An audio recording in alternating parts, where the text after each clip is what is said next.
Iya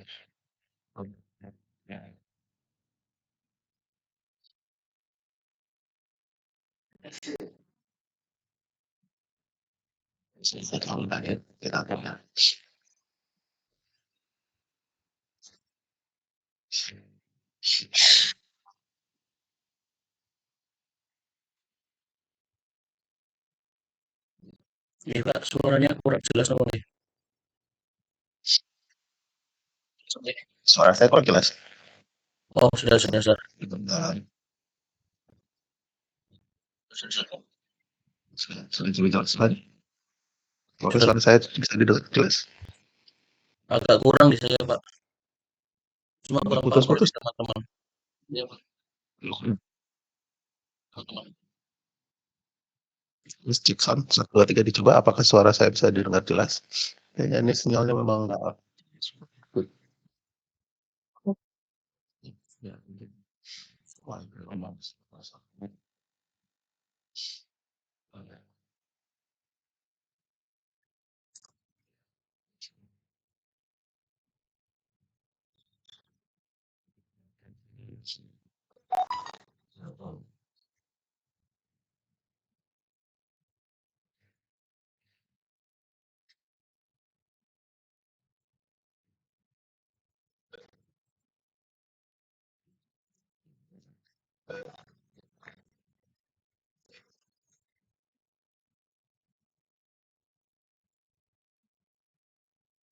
Jadi, assalamualaikum warahmatullahi wabarakatuh. Sampai mana ayat 13 yang hadir. Sekali lagi di cek suara saya bisa.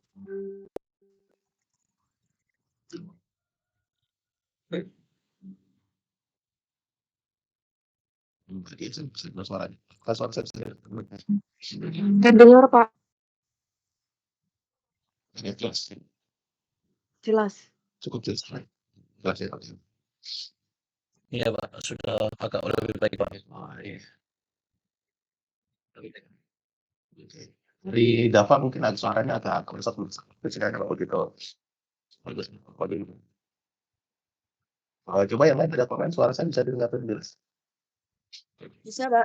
Bisa, Pak. Jelas ya. Baik. Oke, kalau semangat menunggu yang lain mulai sejak kuliah kita akan membaca sebelah. Oke. Udah. Ini kalau misalnya orang deals personal. Oke. Silakan dengan saya kalau semua udah kita sudah lakukan kalau kita tidak jadi sudah lakukan lalu teman sudah karena sejujurnya saya belum memeriksanya, belum selesai memeriksa, saya belum sempat. Itu gimana? Susah kalau cari seperti itu. Buat kalian itu kemarin susah apa enggak? Susah.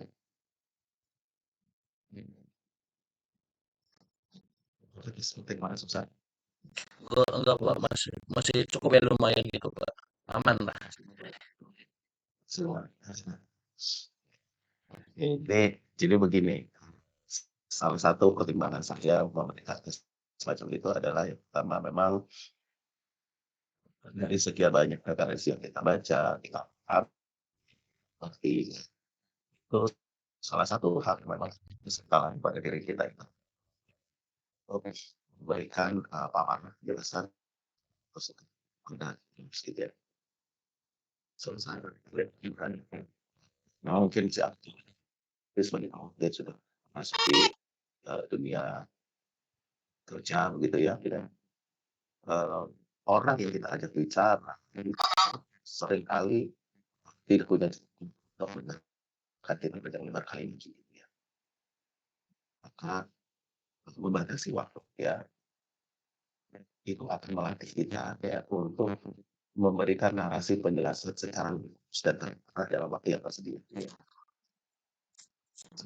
Sebenarnya itu bukan 5 menit, tapi 3 menit. Bagaimana kita bisa menjelaskan apa yang menjadi inti yang harus kita sampaikan dari pertanyaan-pertanyaan besar dengan jawaban yang memang tepat ya. Nah, salah satu kelemahan kita sebagai orang Indonesia termasuk saya ini semua kamu ya kadang-kadang kalau menjawab itu tidak fokus gitu ya, menjawab itu baru jawaban dari belakang gitu ya.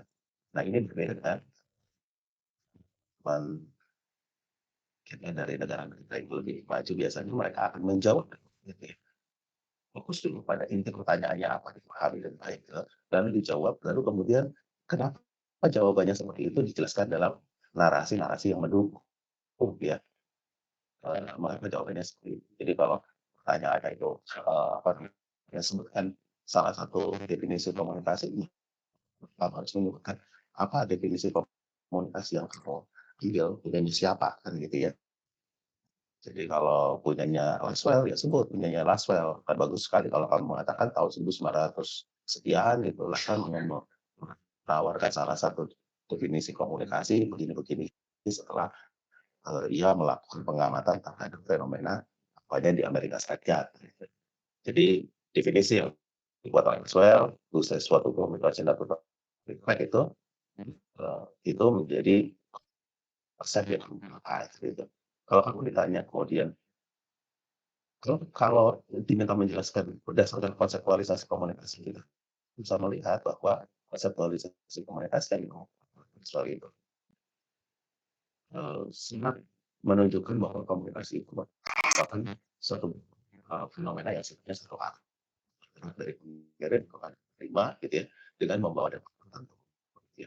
Pesan yang dikirimkan ada penerima yang menerima pesan dan contohnya apa? Contohnya adalah media sosial gitu.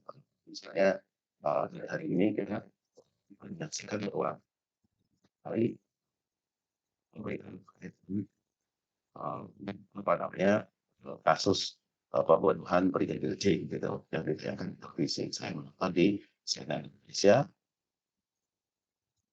dalam pemberitaan di CNN Indonesia menyampaikan informasi ya dia sebagai televisi sebagai komunikan di mana pesannya itu berisi tentang pengakuan proses pengadilan yang terjadi pada apa namanya mantan Dirjen Verdi Sambo kan gitu. Jadi apa dampaknya adalah saya mengetahui gitu ya bahwa namanya kasus Brigadir J ini adalah sampai dan bagi para tersangka yang kemudian dalam proses pengadilan itu mengadakan dari negeri terus kemudian kemudian berjawabannya nomor satu gitu. Jadi apa namanya dari teman-teman menjawab memang saya mengharapkan kita hanya sekedar bisa masalahnya gitu ya, tapi juga memanfaatkan waktu saya seoptimal mungkin ya. Jadi sekali lagi saya apa namanya kita harus berani. Jadi juga kalau kita orang walaupun sangat terus sekali untuk tidak berarti langsung fokus ke poin ya. Lo mau apa gitu, terus kemudian kenapa seperti itu ya yang pertama lo mau apa begini gitu ya, betul lo begitu ya saya mau ini karena ini jadi lebih sistematis lebih simpel gitu nah, tentu saja ya tentu saja kemampuan itu pada situasi dan momentum tertentu ya, misalnya itu berlaku kalau kamu mau ngambil misalnya kalau kamu mau ngelamar anak orang dan saya datang lah saya mau ngelamar anak bapak gitu ya, bapaknya terkejut ya, awang dia belum kenal kamu gitu ya, belum tahu siapa kamu gitu, tiba-tiba lo datang kamu sendiri mau ngelamar anaknya ya tentu gitu kenalan dulu lah gitu. Oh, ini bisa ada terus saya admit gitu ya. Nah, jadi kalau dalam konteks tertentu gitu ya, mungkin kita tidak bisa poin gitu ya. Kita pakai bahasa yang sifatnya simbolistik gitu ya. Ya kalau mau hero gitu ya. Jadi bagaimana bahasa-bahasa simbol itu digunakan komunikasikan dulu. Ingat terlalu lama ya. Intinya sih beli gitu. Ya, itu film action. Tidak tentang masalah. Ya, sangat sakti gitu ya, luar biasa dia dalam detail yang sudah pendidikan yang dia. Jadi dia kalau mendekati Kaisar itu gitu ya. Jadi kalau kalau di masa lalu itu gitu, orang tidak bisa sembarangan dekat dengan pemimpin, ya, tidak bisa sembarangan dekat dengan Kaisar, gitu ya. Orang dong, itu jaraknya harus sekian, ya, sekian langkah gitu ya. Kenapa? Karena jarak itu akan mempengaruhi seberapa sang tamu itu bisa membahayakan sang Kaisar. Terus kita nonton film gitu. Ya, ya, seperti itu ya. Jadi seperti itu kan. Terus kita untuk saya juga memberikan waktu pengajian buat kalian. Karena saya kalian berlatih, ya, saya berharap kalian berlatih. Jadi kalian sebenarnya kan bisa membuat jawaban itu apa ya kali-kali gitu ya, lalu memilih mana yang terbaik di antara jawaban yang bisa kita sajikan, gitu ya. Jadi teman-teman semua kita bisa bisa berlatih berkali-kali dan pelatihan itu menjadi bagian dari cara kita untuk kemudian meningkatkan kualitas dan kompetensi yang kita miliki gitu ya. Jadi teman-teman bisa bisa melihat. Nah, kenapa saya meminta teman-teman juga untuk mengerjakannya di Google Form gitu ya? Itu karena saya bisa menyusun kayak begini. Jadi kalau saya bisa menyusun kayak begini nih gitu ya, itu nanti tinggal ini ada yang nyusul apa, karena kesalahan pengiriman ya. Itu nanti tinggal saya memindahkan ke form penilaian yang tersedia gitu ya. Dan ada nomor 21 di sini ya. 21 ini mestinya kelas apa ya? Udah masuk di kelas ini? Nggak ada Pak, Kelas apa nih? Coba. nggak ada yang namanya Faiz di kelas kita Pak. Yang namanya Faiz di kelas kita Pak. Oh begitu. Oh, berarti ini yang bersangkutan salah kirim ini. Kok bisa sekirim ke sini ya? Nanti kita lacak gitu ya. Kayak gitu ya. Nah, intinya begitulah. Jadi kalau nah ini kan ketahuan nih. Terusnya kan nomor 1 itu Mas Mas Hamdan ya. Mas Hamdan betul anggota kelas ini. Iya, itu Mas Hamdan. Mas Hamdan. Oh, oke. Ini soal apa ya? Ini kan betul kelas C kan ya? Kelas C. Iya, Pak. Iya Pak.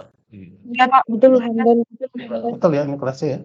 Iya Pak, dari Mas Hamdan. Betul.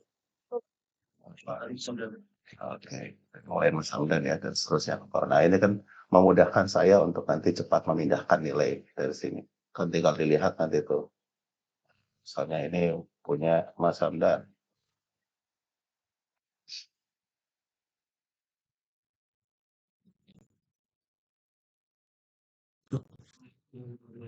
Oh, Itu punya Faiz Itu, Ahmad, Pak. itu kelas apa? yang mana? Itu kelas setelah masuk berarti nggak apa-apa gitu ya. Si anaknya nyantain aja. Nah gitu nanti saya mau koreksinya ya gitu ya. Ini misalnya punya Mas Hamdan ada? Mas Hamdan ada? Hadir? Atau punya siapa yang mau dilihat? Siapa? Punya siapa yang mau dilihat? Rafa. Ya Dava. Gak apa-apa Dav.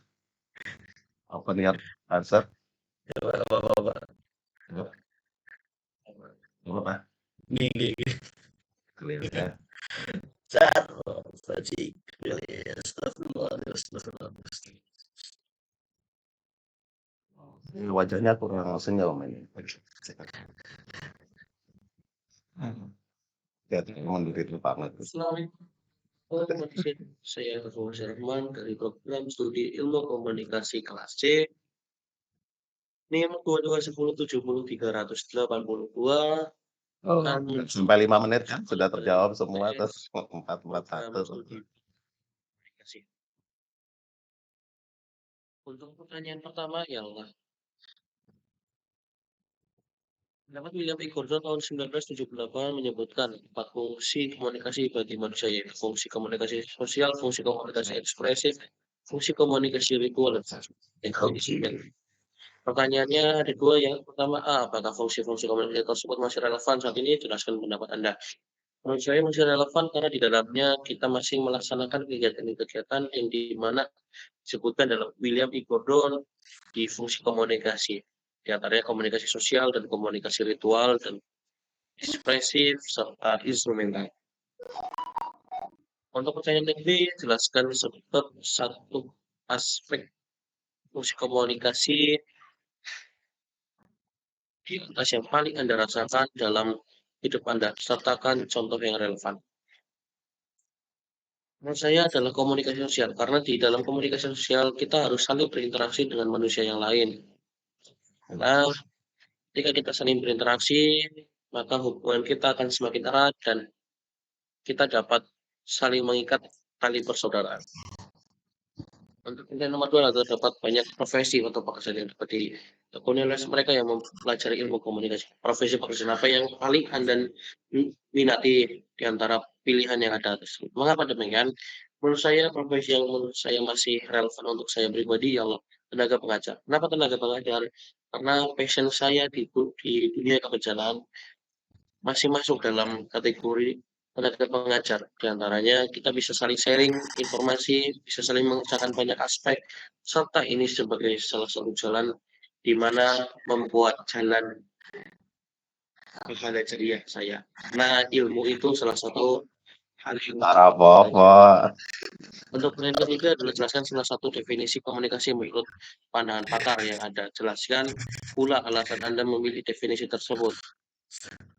Kaitkan juga penjelasannya dengan perilaku yang berhubungan dengan komunikasi, konseptualisasi komunikasi, dan maksud komunikasi. Jawaban sebenarnya disertai contoh yang sesuai.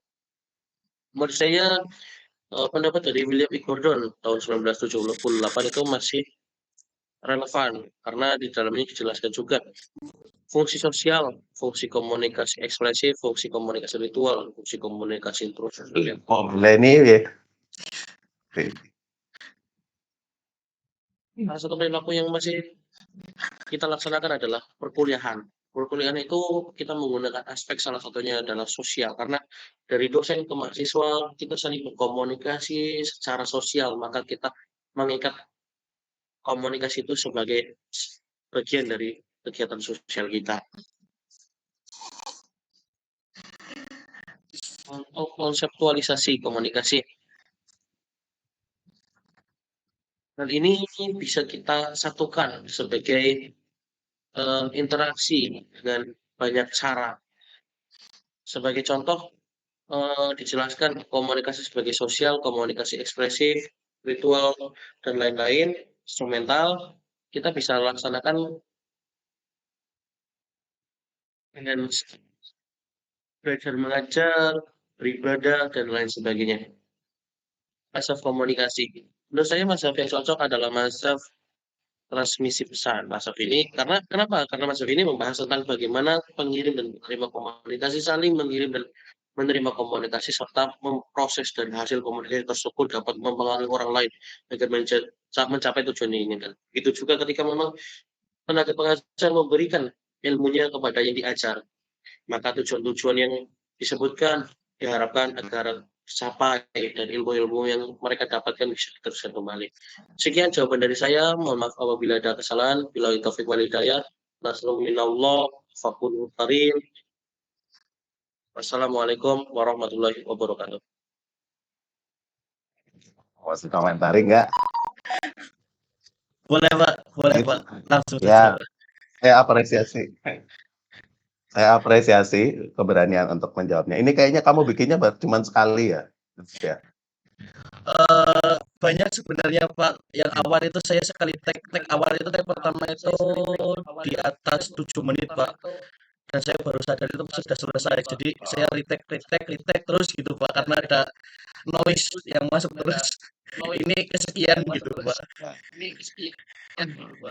Misalnya kamu matikan dulu ya kalau notif-notif ada masuk itu ya. Pertama itu. Yang kedua, ini sebenarnya kan waktu kamu ini masih banyak ini ya. Masih ada 19 menit nih gitu ya yang bisa dimanfaatkan. Yang ketiga sebenarnya kita perlu perlu pelajari ya dengan baik, yang ditanyakan itu apa sih, gitu loh ya. Oke. Jadi yang ditanyakan apa, kalau pertanyaan fungsi komunikasi, kamu tinggal sebut aja fungsi komunikasi, masih relevan, oke masih relevan karena bla bla bla bla bla, gitu ya.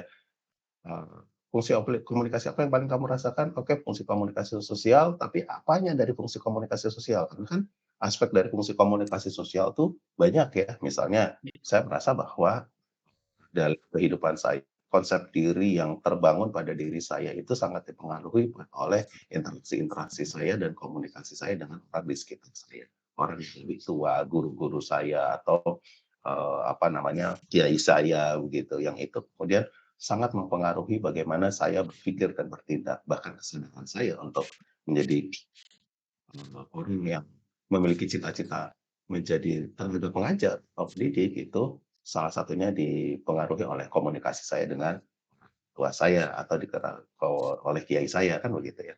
Itu. Jadi apa namanya kita perlu perlu perlu belajar nih fokusnya yang ditanyakan apa gitu ya. Jawabnya bagaimana. Ketika konseptualisasi gitu ya, teman-teman juga perlu fokus gitu ya. Tadi, apa namanya, saya belum mendengar definisi komunikasi ya, yang kamu kutip, ya. Jadi nah, kalau kalau di perintahnya itu adalah sebutkan gitu ya, berarti kamu harus menyebutkan dulu gitu ya. Jadi tidak cuman sekedar, "Oh, menurut pendapatnya William Gordon ini kan sebenarnya banyak, yang mana?" Gitu, definisi yang mana dari, William Gordon itu yang, kamu kutip. Nah, kutiplah gitu ya. Kan ada banyak tuh ya kalau kita buka buku, kamu mau buka buku apapun lah gitu ya tentang, ilmu komunikasi pasti akan ada ketemu definisi komunikasi gitu ya. Kutip aja satu gitu ya, sebutkan itu gitu, jelaskan. Nah, nanti setelah kita mau menjelaskan, kita lihat kalau berdasarkan, pandangannya Laswell misalnya, Laswell ini dia cenderung melihat komunikasi itu sebagai, tindakan satu arah gitu ya. Kenapa? Karena tidak ada timbal balik. Laswell tidak bicara tentang adanya timbal balik dalam proses komunikasi yang terjadi, eee pada fenomena yang dia cermati gitu ya. Komunikasi yang menjadi fokus, konseptualisasi yang ditawarkan oleh Laswell adalah konsep komunikasi yang memandang komunikasi itu sebagai tindakan satu. Ini tidak berarti bahwa tindakan dua arah tidak penting gitu ya, tetapi fokus Laswell itu ada pada komunikasi sebagai suatu tindakan satu arah. Kenapa demikian? Ya karena dia fokus kepada kampanye. Kampanye yang bagaimana? Yang memang orientasinya untuk mendapatkan dukungan sebagai dari konstituen sebagai dampak dari proses komunikasi yang dilakukan, gitu ya. Jelas ya? Oke, Pak. Siap. Oke lah, gitu ya. Belum saya nilai nanti saya pikir-pikir. Iya, Ada dapat. pertanyaan? Terima kasih banyak, Pak. Kenapa? Gimana, Dav? Sebenarnya saya di video awal saya itu, tampilnya di menurut pandangan saya dengan The Waver, cuma ketika ngelihat pandangan yang baru itu ternyata lebih baru dan kurang lebih sama, jadi saya ngambilnya yang itu gitu, Pak. Jadi pilihlah yang memang waktunya cukup gitu ya, jangan pilih nanti definisi yang bikin kamu ngobrol-ngobrol gitu. Oke, siap Kan siap, saya Pak. tidak menyebutkan harus apa gitu ya. Jadi Siap. bebas itu, kalau kalian punya kebebasan untuk memilih definisinya siapa. Gitu. Oke ya kita kita cukupkan ya untuk bahas bahas. Ada pertanyaan mungkin yang ingin disampaikan terkait dengan UTS? Dari saya cukup gitu, Pak. Pertanyaan. Oke. Pertanyaan. Nanti tinggal gampang tuh nilai. Nah, tolong disiapkan nanti untuk ujian akhir semester ya. Ujian akhir semesternya ya modelnya kurang lebih sama gitu ya. Waktunya saya persempit lagi jadi 3 menit nanti gitu ya, dari 5 menit ke 3 menit. Gimana cara kamu bisa menjawab gitu ya, substansi yang ditanyakan itu dalam 3 menit yang tersedia. Rencana saya begitu. Ya berdoa saja berubah. Tapi kan kamu bisa banyak praktik ya gitu. Nanti kamu juga bisa evaluasi sendiri kurangmu di mana, kenapa harus direkam ya. Jadi kita bisa evaluasi. Oh, saya harusnya nambahkan ini. Oh, saya harusnya ngurangin ini. Oh, saya harusnya nggak bicara itu gitu ya. Jadi ketika kita menyiapkan draft jawaban itu gitu ya, itu ya sebaiknya focusing ada pada aspek-aspek yang mana dari draft yang kita kita siapkan itu gitu ya. Ada juga yang maaf, menjawabnya itu baca teks gitu ya. Saya sudah mengingatkan ke teman-teman, boleh sih baca teks, tidak dilarang gitu. Tapi, saya sebenarnya ingin sekali melihat keberanian teman-teman untuk mengemukakan ide, pendapat, dan gagasan tanpa mengacu kepada teks gitu ya. Teksnya itu, diacu, tetapi tidak kemudian dibaca seperti letterluck gitu ya. Ya seperti misalnya kalau saya baca buku ini nih, gitu ya. Masa kita harus membaca Garir Nugroho lahir 6 Juni 1961 di Yogyakarta, menjalani sekolah dasar di Yogyakarta, sekolah menengah atas di Canisius de Loyola Semarang, perguruan tinggi. Kan nggak enak banget gitu ya. Ya jadi, anggaplah kamu ketika mengerjakan UTS semacam ini, kamu sedang berusaha meyakinkan orang gitu ya, meyakinkan ya, ya dengan bahasa lisan sesingkat mungkin, sefokus mungkin gitu ya. Dan kalau kamu cuma baca teks itu kan kesannya jadi kurang kurang yakin terhadap dirimu sendiri gitu ya. Itu ya, cukup ya untuk ujian tengah semester. Ada yang mau ditanyakan? Mudah-mudahan nanti segera bisa saya sharing hasilnya begitu ya. Nanti teman-teman bisa apa namanya, mempelajari kembali jawaban-jawabannya supaya bisa lebih baik lah ya di ujian semester. Tapi setidaknya kalian punya pengalaman ya. Dan saya sarankan mencoba berkali-kali gitu ya, lalu pilih yang terbaik ya. Pastikan kamu menjawab dengan baik. Memang saya tidak akan menghitung yang lebih dari kalau sudah 5 menit lebih gitu ya, ya tidak akan saya cermati. Saya sudah ganti ke yang lainnya untuk evaluasi. Jadi pastikan 5 menit. Jadi kalau saya beri waktunya 3 menit, ya pastikan 3 menit itu untuk dimanfaatkan sebaik mungkin untuk bisa menjawab substansi yang ditanya. Oke, ada yang mau disampaikan? Atau ada usulan terkait ujiannya? Permisi Pak, Ya, silakan Mas Ades. kalau boleh ngasih saran, kalau batas Ya. pengumpulannya itu jam 23.59 gimana Pak?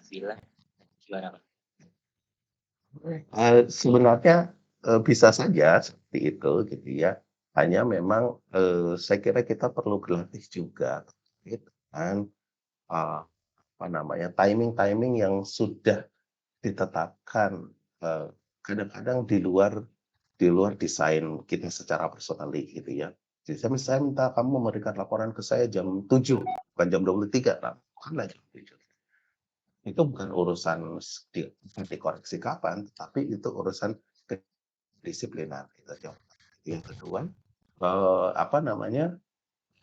saya memberikan soal itu kan juga beberapa hari sebelumnya ya gitu ya. Jadi, dalam asumsi saya gitu ya, waktu kalian itu banyak gitu.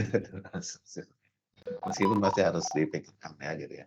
Ya jadi, bisa dipertimbangkan lah nanti pukul 23 dan seterusnya gitu. Cuman, saya kira kebanyakan kita ini terbiasa, ya, sistemnya sistem kebut mepetisme, mepetisme, mepetisme. Gitu. Oke, ditampung Mas Ades ininya, usulannya gitu ya. Tapi kita juga perlu berlatih untuk menyesuaikan permintaan klien ya gitu ya. Mintanya jam 7 ya jam 7, mintanya jam 5 ya jam 5 gitu ya. Jadi biar kita terbiasa.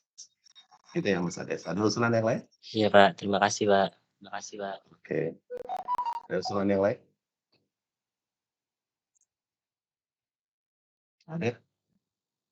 Baik, kalau nggak ada ya mudah-mudahan nanti kalau ada yang mau tanya kekurangan saya di mana boleh nanti ya setelah, nilainya keluar ya. Oke, saya cukupkan ya untuk diskusi terkait dengan UTS kalian. Saya masuk ke materi kuliah kita hari ini. Kita akan membahas komunikasi ya. Mana ini? Oke. Jadi teman-teman semua, sudah mengenalkan saya sudah mulai agak sakit lagi saya singkat gitu ya. Sudah dibaca materi terkait dengan unsur-unsur komunikasi? Sudah dibaca? Belum baca? Kalau depan tolong dibaca ya. Kalau ada pertanyaan nanti tolong siapa. Saya bersihkan saja. Oke ya teman-teman semua, yang pertama, kenapa, apa sih yang dimaksud dengan unsur-unsur komunikasi gitu ya? Kita harus memahami bahwa ketika kita itu, eee, belajar sesuatu, salah satu aspek yang membuat kita bisa lebih paham terkait dengan sesuatu itu, karena kita mengetahui unsurnya, elemennya. Misalnya kalau kita bicara tentang rumah, apa sih rumah itu? Apa sih unsur rumah itu? Ada pintu, ada jendela, ada atap, lantai, dinding, gitu ya. Nah, di komunikasi sebagai suatu fenomena itu juga ada unsur komunikasi, gitu ya. Unsur komunikasi ini elemen kemudian yang terdapat di dalam sehingga memungkinkan komunikasi itu terjadi, gitu ya. Jadi kalau kita bicara tentang komunikasi, tentu harus ada elemen-elemennya, harus ada unsur-unsurnya ya, yang ada di dalam fenomena komunikasi itu. Kehadiran unsur itu akan membuat diskusi kita tentang fenomena komunikasi itu menjadi tidak lengkap, tidak utuh ya. Nah, cuman gitu ya. Karena ada begitu banyak definisi dan konseptualisasi ya tentang komunikasi itu juga terdapat perbedaan-perbedaan terkait apa saja yang menjadi unsur komunikasi, apa saja yang menjadi elemen dari suatu komunikasi. Nah, tapi kita harus menyadari kita tuh sedang merujuk kepada konsep komunikasinya siapa, ya, definisi komunikasinya siapa, pandangan komunikasinya siapa, mazhab komunikasinya siapa dalam kita mendiskusikan tentang komunikasi itu, ya. Nah, ketika kita sudah tahu ya, definisinya siapa, konseptualisasinya siapa, mazhabnya yang mana, maka kita bisa bicara tentang unsur komunikasi. Nah, definisi sudah kita bicara sebelum teks kemarin gitu ya, konseptualisasi sudah kita bicarakan waktu sebelum teks kemarin, juga mazhab komunikasi sudah kita bicarakan di kesempatan yang lalu gitu ya. Maka gitu ya, kita akan menemukan pada setiap definisi, pada setiap konsep, pada setiap visualisasi maksud saya, pada setiap komunikasi ada unsur-unsur yang berbeda ya. Kita tinggalkan saja ya. Nah, unsur komunikasi ini sangat dipengaruhi oleh konseptualisasi. Nah, ini yang saya maksud tadi ya. Bisa dia apa namanya memiliki perbedaan karena konseptualisasi yang dia pakai itu adalah konseptualisasi komunikasi yang linear, atau yang interaksi, atau yang transaksi, atau yang semiotik. Asal komunikasi itu belum saya komunikasi. Masing-masing konseptualisasi juga definisi dan juga mazhab itu memberikan penekanan pada unsur komunikasi yang harus hadir, gitu ya, yang harus hadir dalam suatu peristiwa komunikasi. Jadi kalau kamu bicara tentang unsur komunikasi menurut mazhab semiotika, jelas berbeda dengan bahasa proses. Kalau kamu bicara unsur komunikasi menurut konseptualisasinya komunikasi ya, itu berbeda dengan komunikasi yang sifatnya rasional. Ya. Memahami unsur komunikasi dapat membantu kita sebagai pembelajar atau pengguna mengkaji fenomena komunikasi untuk lebih memahami, menjelaskan, menguraikan, mengidentifikasi, dan juga menganalisis fenomena komunikasi beserta baik jangka pendek maupun jangka panjang.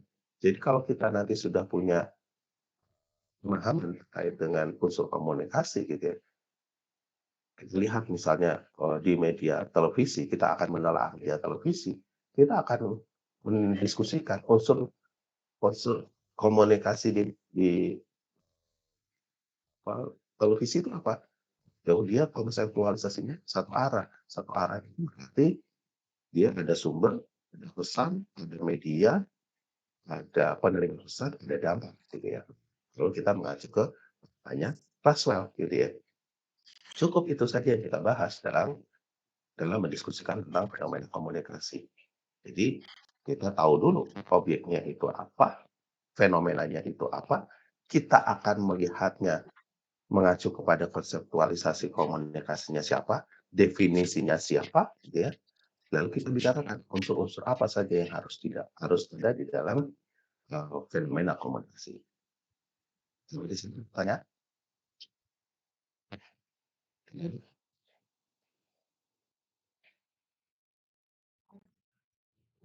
Kameranya yang ini biar lebih fokus. Nah, kalau buka kamera kayaknya aja. Fenomena komunikasi itu apa ya? Fenomena komunikasi itu adalah peristiwa-peristiwa komunikasi yang terjadi. Misalnya, Mas Asdes barusan bertanya ke saya, gitu. Mas Ades adalah orang yang sedang mengirimkan pesan ketika bertanya ke saya. Ada pertanyaan dari Mas Ades kepada dosennya, itu adalah fenomena komunikasi. Coba analisis bagaimana proses komunikasi yang terjadi dalam kelas online. Nah, kamu harus menelahnya berdasarkan kepada unsur komunikasi yang ada di dalam fenomena komunikasi online itu. Yang pertama apa? Ada sumbernya, ada orang yang mengirimkan pesan. Yang kedua ada apa? Ada penerima pesannya. Yang ketiga ada apa? Ada pesannya itu sendiri. Yang keempat apa? Ada media yang digunakan untuk menyampaikan pesan. Ya. Orang yang menyampaikan pesan siapa? Oh, Pak dosen, gitu ya, atau saya, atau Mas Ades tadi ketika sedang berbicara. Gitu. Pesannya apa? Mas Ades menanyakan tentang apa yang dimaksud dengan fenomen komunikasi. Ya, fenomen komunikasi itu adalah peristiwa komunikasi yang menjadi perhatian kita, yang menjadi fokus kita, gitu ya, yang memiliki unsur-unsur komunikasi di dalamnya, sehingga bisa dikatakan sebagai suatu fenomena komunikasi. Ya, ada pesan yang berpindah dari pengirim kepada penerima, gitu ya. Apalagi yang bisa kita lihat? Oh, ada penerima pesan. Penerimanya pesan siapa? Ketika Mas Ades bertanya, yang menerima pesan saya sebagai dosen dan juga teman-teman yang hadir di dalam forum kelas online ini. Jadi, teman-teman yang hadir itu bisa ikut memberikan jawaban, bisa ikut berkomentar, bisa juga memiliki pandangan yang berbeda dengan dosennya. Dalam kelas saya sangat diberikan. Ya. Dan yang penting adalah kita bisa menjelaskan dasarnya apa, merujuk pada pendapat siapa. Jadi kalau kamu punya pendapat yang berbeda, jangan khawatir. Di kelas saya itu, ya, saya tidak akan mematikan apa namanya, mic aku ya, gitu ya. Sebagai penguasa kelas, saya tidak akan mematikan mic kamu kalau tidak setuju dengan saya, gitu ya. Saya tidak akan mematikan mic kamu, gitu ya. Jadi silahkan berbicara, gitu ya. Kalau sekarang mic-nya pada mati, kan kamu yang memilih untuk mematikan, kan gitu. Gitu ya. Terus dampaknya apa? Ya, ada diskusi yang terjadi dalam proses pembelajaran di kelas. Ini bisa jangkanya pendek, bisa jangkanya. Begitu Mas Ines, bisa dipahami? Bisa, Mas Pak. Ines? Terima kasih, Pak. Oke. Baik, ada lagi pertanyaan? Saya Pak mau tanya. Silakan. Berarti unsur-unsur komunikasi itu nggak ada yang pasti, Pak. Misal tergantung siapa yang mengungkapkannya, misal dari Aristoteles atau siapa gitu. Bukan mungkin ada yang pasti. Kepastiannya itu merujuk kepada definisinya siapa komunikasi yang kita pakai, gitu ya, atau perseptualisasinya siapa dalam komunikasi ini, ya. Nah, jadi apa namanya, tidak ada yang pasti, gitu, tetapi unsur-unsur komunikasi sangat ditentukan oleh konseptualisasinya, yang mana yang kita pilih, atau definisinya siapa yang kita pilih, gitu. Gitu. Jadi kalau kamu mengacunya kepada pandangannya mazhab semiotika misalnya, unsur komunikasi itu berbeda dengan mazhab proses, gitu ya. Kalau kamu mengacunya ke mazhab proses yang transaksional, gitu ya, transaksi, itu beda dengan yang konseptualisasi komunikasi yang pandangannya linear. Bisa dipahami maksud saya? Bisa, Pak. Terima kasih. Oke. Nah, ini yang sebenarnya akan kita bicarakan selanjutnya. Nah, kita lanjutkan dulu ya, nanti pertanyaannya bisa disiapkan. Yang pertama adalah unsur komunikasi dasar, ya. Banyak kan unsur komunikasi dasar di sini saya tulis begini karena dalam pandangan banyak pakar itu mereka sangat dipengaruhi oleh pandangan ini gitu ya. Maka kita akan banyak menemukan sekali buku-buku gitu ya, yang dimana buku-buku itu memandang bahwa unsur komunikasi hanya ini saja. Padahal sebenarnya enggak, ya, padahal sebenarnya kenapa enggak? Karena sekali lagi itu tergantung pada konseptualisasi komunikasi mana yang kamu pakai, definisinya siapa yang kamu pakai. Saya selalu ini di awal untuk memberikan pemahaman dasar bahwa ya kebanyakan orang mengacunya kepada konseptualisasi linear yang dikemukakan oleh Laswell, makanya disebut Laswellian framework, gitu ya. Oke. Apa saja konseptualisasinya, nah, unsur komunikasinya menurut Laswell, gitu ya. Nah, semua konseptualisasi linear ini sangat sangat dipengaruhi oleh gagasannya Laswell ini. Itu adalah sumber. Sumber adalah mereka yang menjadi pengirim pesan, ya, atau mereka yang menjadi penyandi kalau dalam bahasanya apa namanya atau orang semiotika ya encodernya gitu ya. Mereka yang disebut juga komunikator ya, ada yang menyebutnya source, ada yang menyebutnya sender, ada yang menyebutnya encoder ya, ada yang menyebutnya komunikator, ada yang menyebutnya pembicara gitu ya. Ada yang menyebutnya originator gitu ya. Nanti kamu akan menemukan berbagai istilah yang mungkin berbeda satu dengan yang lain, tetapi sebenarnya substansinya sama, yaitu mereka ini adalah sumber. Mereka ini adalah orang yang pihak yang mengirim pesan. Nah, pihak ini, gitu ya, pihak ini bisa dia adalah individu. Saya misalnya sebagai individu atau kelompok. Kamu misalnya sebagai satu kelas berkomunikasi dengan dosen yang mengajar mata kuliah yang kamu ambil kelasnya.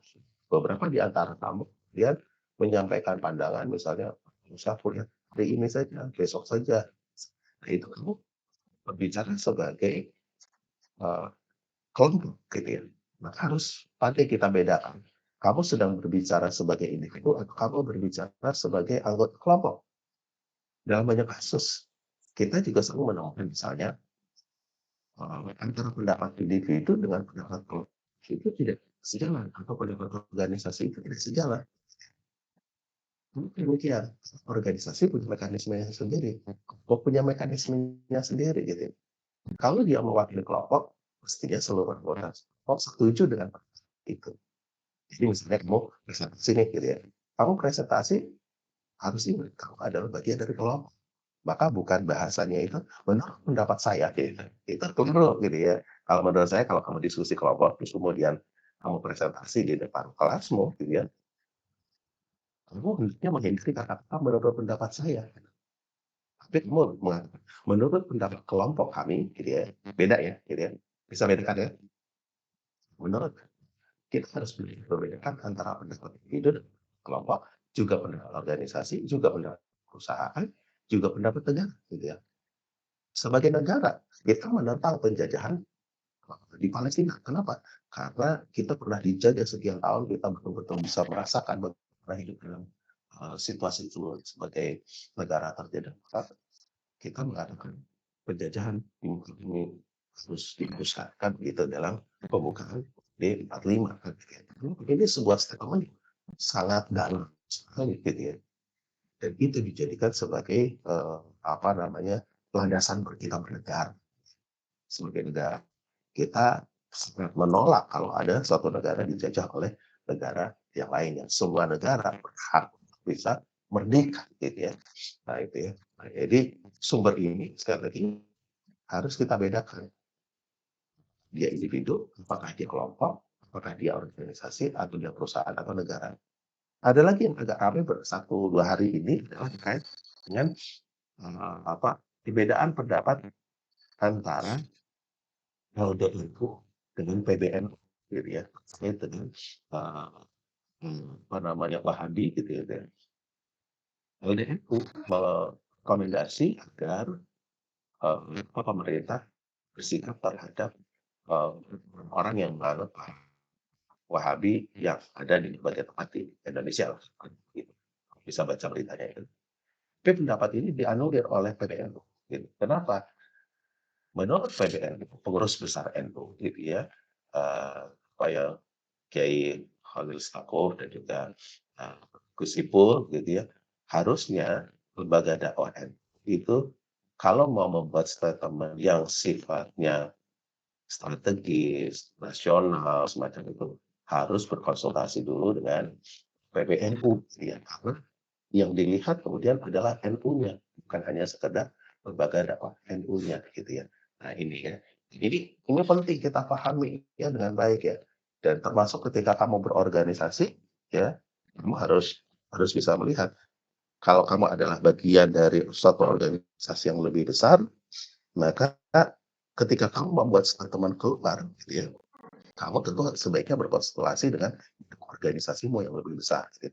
Kalau kamu misalnya jadi pengurus PMII, bedakan kamu berpendapat sebagai pribadi dan bedakan pendapat sebagai pengurus PMII gitu ya. Pendapat kamu sebagai pengurus PMII di bidang apa, itu juga tidak sama, mungkin tidak sama dengan pendapat PMII secara keseluruhan gitu ya. Maka semuanya harus ditempatkan pada porsinya masing-masing. Ya, itu yang pertama. Yang kedua adalah pesan. Pesan adalah pesan itu sesuatu yang dikirimkan ya kepada pihak penerima pesan gitu ya. Dia bisa verbal, dia bisa non verbal gitu ya. Jadi seperti kita sudah pernah diskusikan tentang perilaku yang berhubungan dengan komunikasi itu, kita harus sadar sebagai orang komunikasi bahwa pesan yang kita kirimkan dan juga pesan yang kita terima itu tidak semata-mata pada apa yang terucap secara lisan atau tertulis secara tekstual kan gitu ya. Pesan itu bisa sesuatu yang sifatnya nonverbal, gestur tubuh kamu, ya, cara kamu menatap, cara kamu berbicara, pilihan kata yang kamu buat gitu ya. Itu semua mewakili sisi lain dari komunikasi, sisi lain dari pesan yang kita. Pesan itu punya makna, punya simbol, punya struktur simbolnya sendiri gitu ya. Ya, simbol itu ya misalnya saja saya mengatakan bahwa banyak orang memperebutkan kursi kekuasaan. Kursi kekuasaan. Kursi kekuasaan itu apa? Gitu. Kamu mau memaknainya sebagai secara denotatif atau konotatif? Kalau kamu memaknai pesan itu secara denotatif, dia berarti berebut kursi nih. Saya sedang duduk di atas kursi nih, gitu ya. Dia sedang merebutkan kursi. Tapi kalau kamu melihat itu dalam makna konotatif, ya, kamu akan melihat makna yang tidak seperti dalam kamus, makna yang sesuai dengan konteks budayanya gitu. Oh ternyata kursi kekuasaan itu adalah jabatan posisi tertentu dalam struktur organisasi atau kekuasaan yang jadi pesan adalah sesuatu yang punya makna ya, bentuknya simbol-simbol ya, dan kita memahami di dalam simbol itu nanti akan ada struktur simbol. Kita diskusikan nanti khususnya di diskusi tentang komunikasi tentang ya. Kayak gitu ya. Kemudian yang ketiga ada saluran gitu ya. Saluran atau media itu bisa bentuknya adalah cahaya, suara gitu ya. Banyak orang memikirkan bahwa yang namanya media itu ya telepon, ya Google Meet ini gitu ya. Tapi ternyata enggak gitu ya.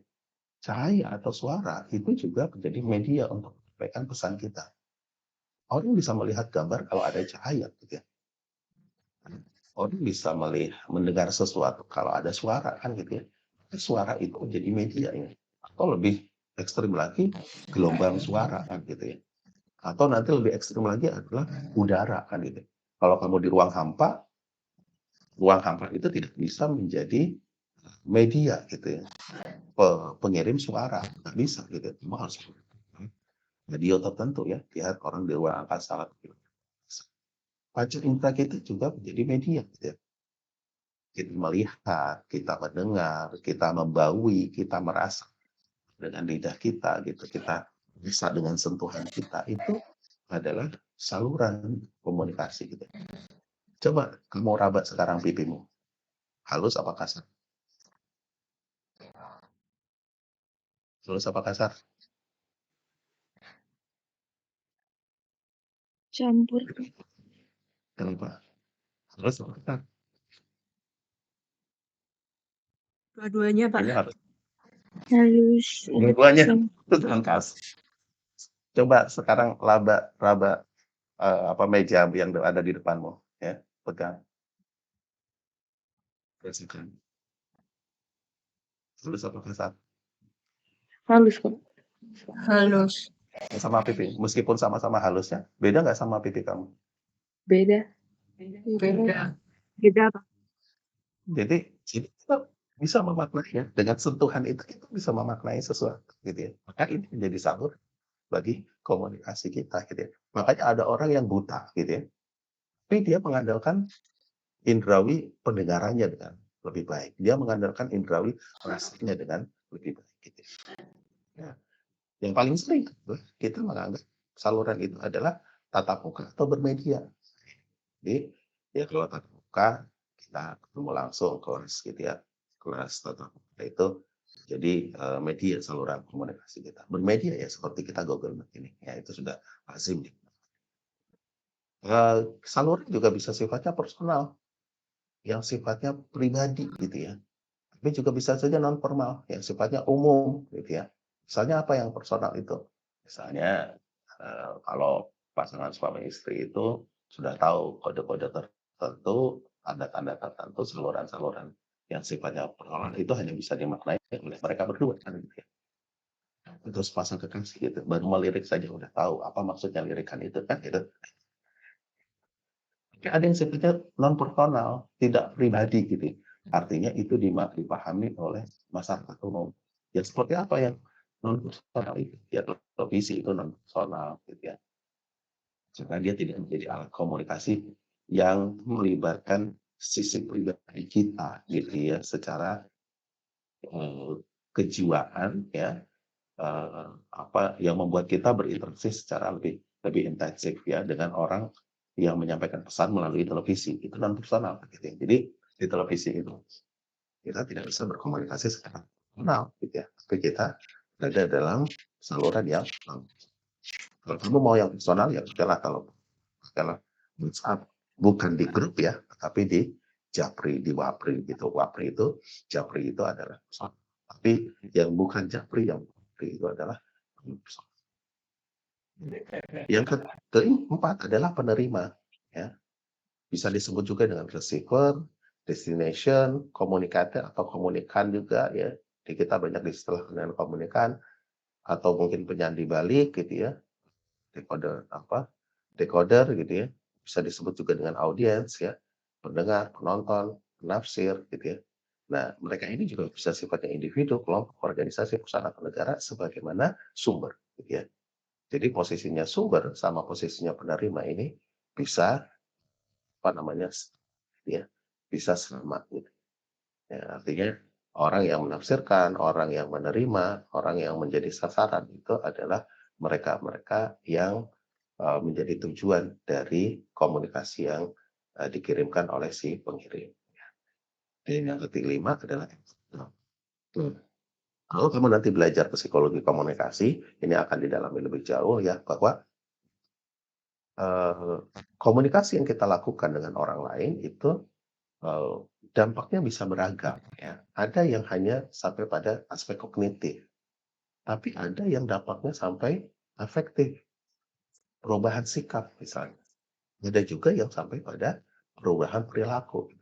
Tetapi kita harus tahu bahwa seseorang itu berperilaku itu bukan berarti karena sikapnya berubah, belum tentu, ya. Kenapa kamu jadinya patuh kepada rambu-rambu lalu lintas, gitu ya?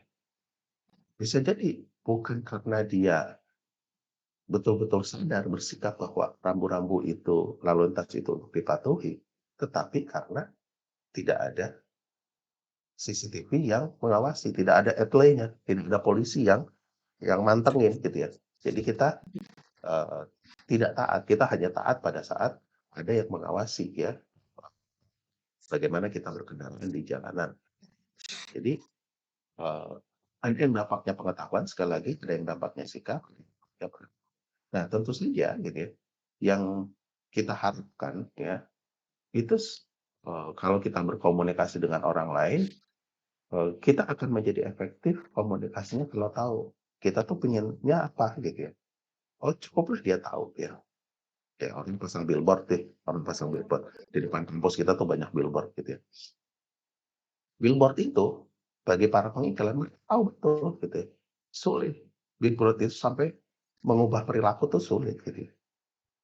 Makanya iklan itu ya, kebanyakan iklan itu mereka sebenarnya berhenti di sini ya, di pengetahuan. Cukup orang tahu gitu. Reminding aja gitu ya. Aqua itu kalau kamu perhatikan iklannya dari dulu sampai sekarang gitu ya, itu kan berubah-ubah terus gitu ya. Kenapa berubah gitu ya? Supaya orang nggak lupa, supaya orang tetap tahu bahwa Aqua itu masih ada gitu ya. Syukur kalau kemudian bisa kemudian mengubah sikap ya, sampai kepada bagaimana pandangan terhadap lingkungan, bagaimana pandangan terhadap kesehatan, gitu ya, bagaimana pandangan terhadap perilaku yang harusnya dibangun ya. Kan kadang-kadang sebagian iklan menyinggung itu, tapi tujuannya sebenarnya yang utama adalah hanya sampai kepada pengetahuan. Nah, ketika kita bicara tentang unsur komunikasi yang sifatnya linear ini, gitu ya, orang-orang dalam pandangan semacam ini, gitu ya, pandangan konseptuasi linear, itu memandang bahwa sumber dan pesan yang menyampaikan pesan melalui saluran, kemudian sampai kepada penerima, itu memberikan efek, gitu ya, sebab menjadi sebab yang menimbulkan akibat bagi penerima gitu ya. Jadi ada hubungan kausalitas, ada hubungan antara sebab dan akibat. Karena sumber mengatakan mengirim pesan seperti ini melalui saluran ini, maka penerima berperilaku seperti itu atau menjadi tahu seperti itu atau berubah sikap menjadi demikian. Ya. Ada pertanyaan? Oke, saya sambung dulu ya. Oke, ini jam berapa? Jam 8.200. Oke, lanjut. Nah, unsur komunikasi yang kedua, kalau kita mengacu kepada konseptualisasi yang sifatnya interaksi ya, timbal balik ya. Di konseptualisasi komunikasi yang sifatnya interaksi, konseptualisasi komunikasi yang pertama ada di ini ya. Jadi kita sudah bicara 1 sampai 5 ini ya. Yang membedakan adalah di konseptualisasi komunikasi interaksi itu ada umpan balik atau feedback. Kalau kamu misalnya ingin meneliti tentang komunikasi yang terjadi di dalam kelompokmu gitu ya, tidak cocok kamu pakai konseptualisasi komunikasi yang linear. Kenapa? Karena di komunikasi kelompok, di fenomena komunikasi kelompok itu, kita berkomunikasi dengan sesama anggota kelompok dan terjadi proses interaksi yang sifatnya timbal balik, umpan balik sedemikian rupa, yang sifatnya juga segera gitu ya. Itu sangat berbeda dengan konseptualisasi yang pertama tadi gitu ya. Jadi tidak cocok kamu pakai konsepnya Laswell kalau kamu meneliti tentang komunikasi kelompok di dalam kegiatan-kegiatan kelompokmu, dalam dinamika kelompokmu. Tidak cocok kamu pakai konseptualisasinya Gardner kalau kamu meneliti visi misalnya. Kalau visi komunikasinya satu arah gitu. Sementara Gardner memberikan kepadanya umpan balik. Umpan balik ini adalah sesuatu yang muncul dari pesan yang dikirim oleh sumber. Hanya ada aksi, ada reaksi. Ada pesan yang dikirimkan, ada pesan yang dikirim balik. Makanya disebut timbal balik. Terjadi secara bergantian, bisa kemudian sifatnya sirkuler, bisa kemudian sifatnya bersamaan. Saat saya mengirimkan pesan saat seperti sekarang, kalian mengenyarkan dahi, berpikir, ya, melakukan gerakan-gerakan non-verbal, itu timbal balik gitu ya. Antara yang memperhatikan dan tidak memperhatikan itu timbal balik. Yang susah itu mereka yang tak merah. Oh, emang lain di situ ya. Ya, ini unsur komunikasi kalau ini. Yang kemudian unsur komunikasi yang lanjutin terakhir transaksi. Yang sering gitu ya. Ya, 1, 2, 3, 4, 5, 6 ini ada sama seperti yang sebelumnya. Yang ditambah adalah adanya penafsiran warna. Kita melakukan proses membangun makna gitu ya. Nah, kita mau melihat misalnya fenomena komunikasi yang terjadi antara kita di kelas itu dengan komunikasi yang konseptualisasi yang timbal balik atau yang transaksi. Kalau di dalam kelas nih, kira-kira lebih cocok mana kita pakai? Di kelas, Pak. Ya, Transaksi. kenapa? Karena kita sedang berusaha untuk membangun pemahaman bersama, penafsiran, pemaknaan yang sama kurang lebih dengan apa yang kita sedang pelajari. Ya kan? Ya.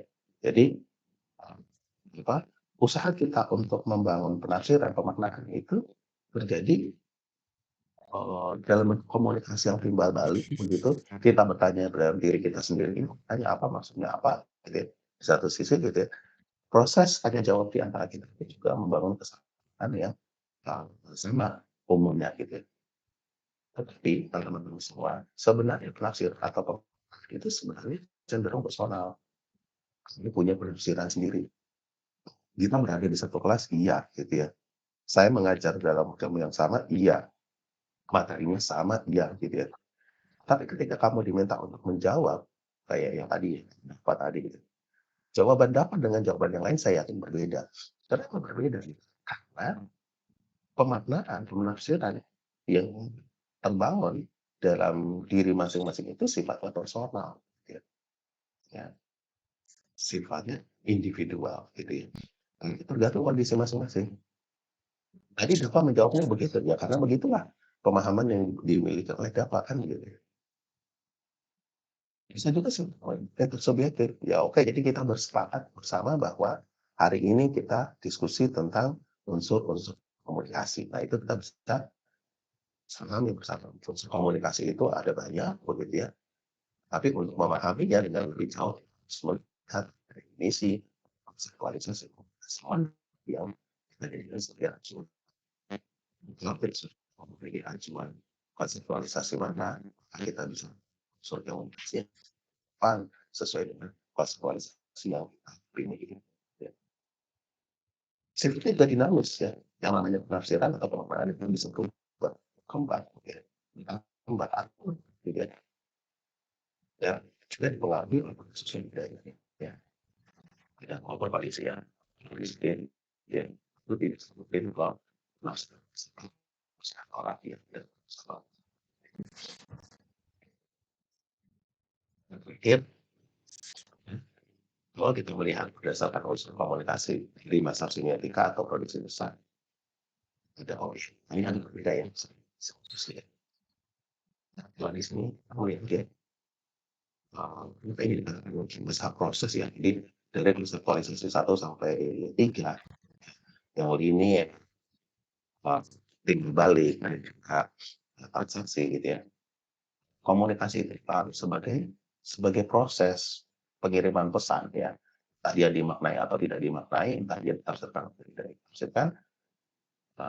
Unsur-unsur komunikasi inilah yang hadir dalam masa proses. Jadi ini yang paling kompleks di masa proses dan apa namanya? Ini yang paling simpel gitu ya. Yang paling simpel lagi itu yang resiko. Source sama resiko kemana SR doang, mana SR doang. Tapi itu tidak lagi banyak dijadikan acuan karena orang melihat bahwa tidak cukup menjelaskan fenomena komunikasi hanya melihat pada source dan resiko saja. Banyak unsur elemen aspek komunikasi lain yang harus dibahas. Oke, kita masuk ke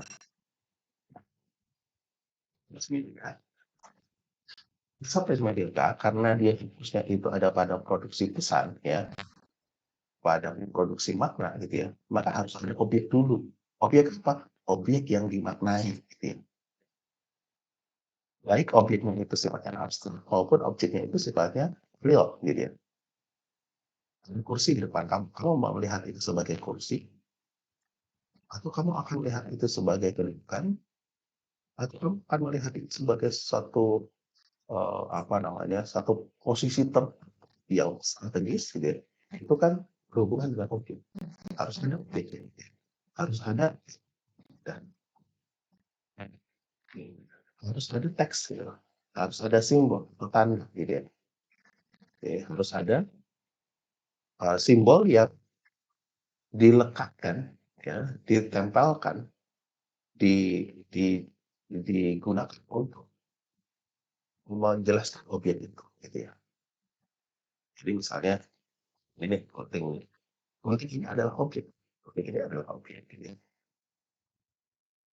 Teksnya apa? Simbolnya apa? Kata gunting. Tandanya apa? Kata gunting. Saya menggunakan gunting ini. Kalau kita di Inggris kita ini scissor kan gitu ya. Secisor, ada secisor. Kemudian ada makna gitu ya. Anda mau menggunting, Anda mau menggunting beda-beda lagi. Jadi kita menemukan bahwa makna itu ada yang denotatif, ada yang konotatif. Ada yang di dalam kamus, sesuai dalam kamus, ada yang sifatnya konotatif. Sifatnya sesuai dengan konteks di mana tanda itu digunakan, simbol itu dipakai. Gitu. Kalau saya menggunakannya misalnya, kamu sedang menggunting lipatan, itu kan artinya kamu tidak sedang melakukan aktivitas menggunting kan gitu. Tapi kamu sedang berliku, kamu sedang mengangkat orang, gitu. Kamu sedang menggunting lipatan, orang sedang jatuh, orang sedang berada dalam posisi yang tidak ideal, kemudian kamu guntingnya, ya. Atau kamu menyalip di tikungan, ya. Ada yang menyalip tidak di tikungan, ada yang menyalip di tikungan. Ini kan makna, ya. Ya sekali lagi makna ada konotatif, ada. Lalu kemudian ada orang yang menandai, ada orang yang memaknai, gitu ya. Kalau nggak ada orang yang memaknai, nggak ada tuh cerita mazhab semiotika, gitu ya. Jadi harus ada orang yang memaknai. Siapa yang memaknai? Kita yang melihat teks itu, kita yang melihat simbol itu, kita yang melihat tanda itu. Maka kita melakukan proses makna. Nah, makna ini sangat bergantung dari budaya, gitu ya. Atau kondisi lingkungan sekitar, sosial, budaya yang ada di sekitar. Setiap kita memaknai dengan cara budaya kita masing-masing. Maka sangat penting bagi setiap orang untuk memahami bahwa ada budaya-budaya lain yang punya pemaknaan yang beda terhadap simbol yang sama, gitu ya. Orang punya pandangan yang berbeda dengan kita. Mungkin dia pasti bermusuhan, hanya dia punya penafsiran yang berbeda. Oke, sebenarnya ada pandangan. Belum, Mbak.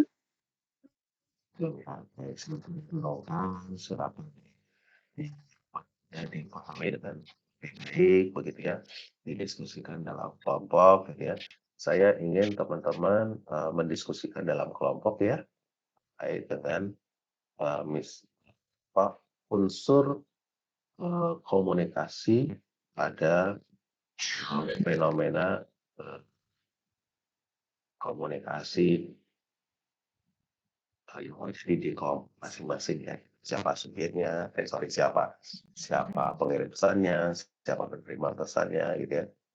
Coba kamu identifikasi elemen-elemen komunikasi yang ada dalam diskusi kelompok yang kamu lakukan ya. Jadi itu sebagai bahan penajaman ya. Kalau saya minta kamu memberikan contoh, ambillah contoh itu misalnya pada saat kamu berdiskusi tentang bla bla bla bla bla gitu ya, yang mengirimkan pesan siapa, yang menerima pesan siapa, pesannya bagaimana, saluran yang digunakan apa gitu ya. Kalau ada media-media apa yang digunakan gitu ya, lalu apa gitu ya. Kemudian kalau kamu ingin melihatnya dengan proses yang sifatnya timbal balik, bagaimana proses timbal balik jadi ya. Kalau kamu ingin lihat dalam proses transaksi apa yang terbangun ya, bagaimana kamu bisa berubah dari satu ketidaktahuan menjadi sesuatu yang lebih tahu, dari satu ketidak keberpihakan menjadi berpihak gitu ya, atau dari satu tindakan yang kamu tidak biasa lakukan dan kamu berubah menjadi perilaku. Oke, yang disampaikan. Berarti kita semangat sih cukup dulu kuliah kita hari ini gitu. Jadi siapa Pak? Soalkan disaukan, kami didiskusikan kelompok sebagai bahan diskusi kita. Tolong dibaca referensinya ya gitu ya. Kalau bisa lebih paham. Tolong juga buat pertanyaan-pertanyaan ya kalau memang ada hal-hal yang masih belum pahami atau ada hal-hal yang masih ingin kamu kritisi dari referensi maupun dari materi. Gitu ya. Iya, Pak. Oke. Saya tolong Mas Arif untuk bisa mengidentifikasi siapa yang tidak hadir, jadi tolong disampaikan yang tidak hadir saja. Yang sudah hadir. Siap. Ini ada yang hadir nggak? Hadir semua. Semuanya hadir Bapak. Mungkin kalau Mas Arif jadi. 34 termasuk Bapak berarti 33. Oke. Kita membaca bersama. Alhamdulillah.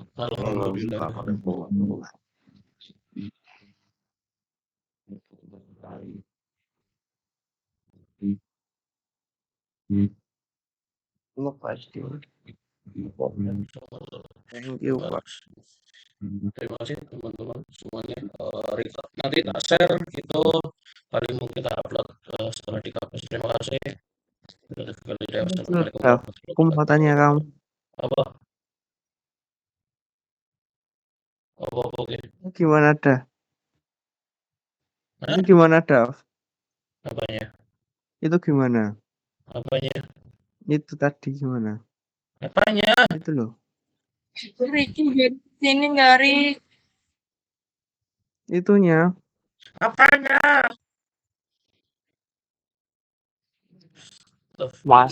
Masa etak lupa toh? Oh iya, saya lupa. Saya pura-pura lupa gitu. Aku tak lupa. Ya, tak. Udah, tutup. Aku keluar dulu. Assalamualaikum. Kok sih